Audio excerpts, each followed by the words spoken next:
Hi, welcome to Postcards from the Hedge.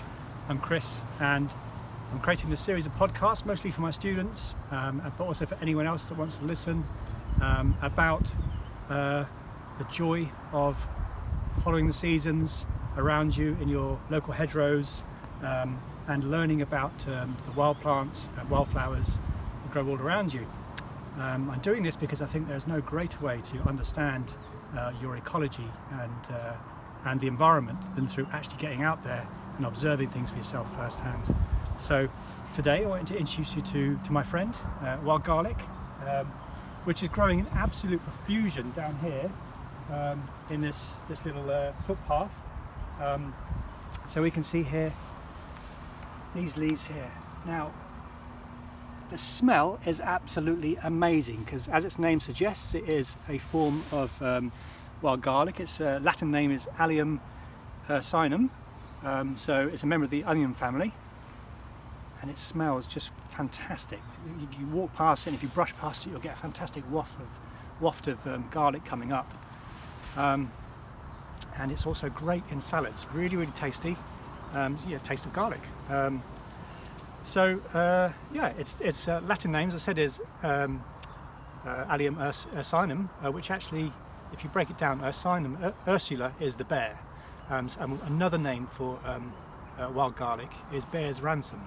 I don't know where the ransom comes from, but the bear comes from the ursinum thing. Personally, I've got a little theory that it's named bear's ransom because in the olden days when we had bears running around, or in the countries where you do have bears running around, it would have been a fantastic food source after they came out of hibernation. Who knows? That's just a theory of mine. But it's a woodland plant, a woodland edge plant, but you only get it at this time of year because there's enough sunlight because the leaves haven't come out in the trees yet. But you do get it in it's like it likes partial shade. It's one of those partial shade plants. So you get it in shady places, but it does need a bit of sunlight to make it get going. But the thing you've got to watch out for, yes, it's fantastic to eat, and you can gather it up, pick the odd leaf here and there and go through and get enough to make a lovely wild garlic pesto or something like that. But there's a couple of plants you've got to watch out for that grow right up alongside it.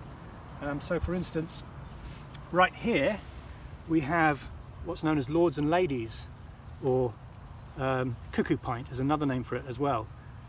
So it's actually it's named lords and ladies because slightly later on, when it starts flowering, it's got a flower with a bract around it that it looks slightly anatomical, shall we say, lords and ladies. Latin name Arum maculatum. But the thing is with this is it's toxic and it's a skin irritant.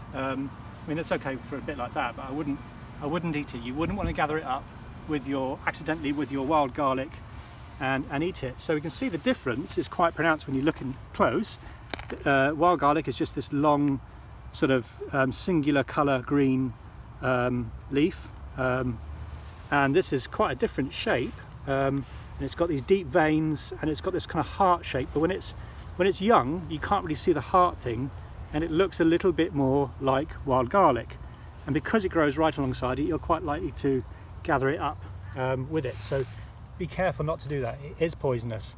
You can dry it out, pick the roots, dry them out and make a kind of it's apparently quite nutritious, and you can it has a previous folk name of starchwort, because you can actually create starch for corn flour, for like putting in your cooking from the roots, but I wouldn't bother personally because the preparation itself is toxic when you're doing the preparing.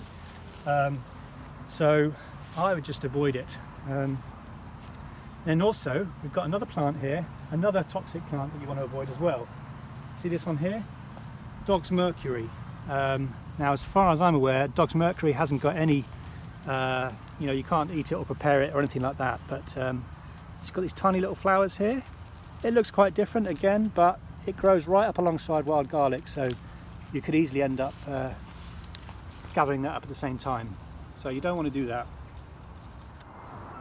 In a few weeks' time, this whole area is going to be awash with a mass of wildflowers as this wild garlic comes into flower. It's got this cluster of little white flowers that sticks up in a spike, and it really just I mean, this particular footpath at that time of year is just absolutely beautiful. So look out for that. But right now I'm just pointing it out because it's most plants are usually less bitter before they go into flower. So it's why now is a particularly good time to pick it if you're going to eat it. That's wild garlic. If you are going to pick some, make sure that you don't clear like a whole area in once. You just randomly walk along and pick the odd leaf here and there. If you're going to pick it and eat it straight away, don't pick it from down below the dog wee line, as I call it.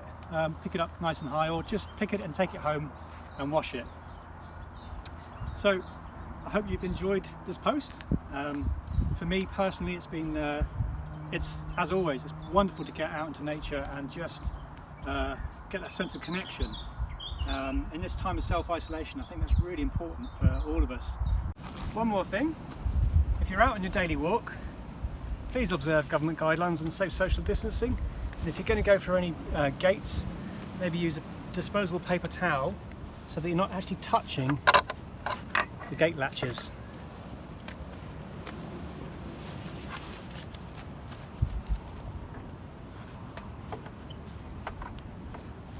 And of course, if you're out walking through a farmer's field, keep your dog on a lead because it's lambing time.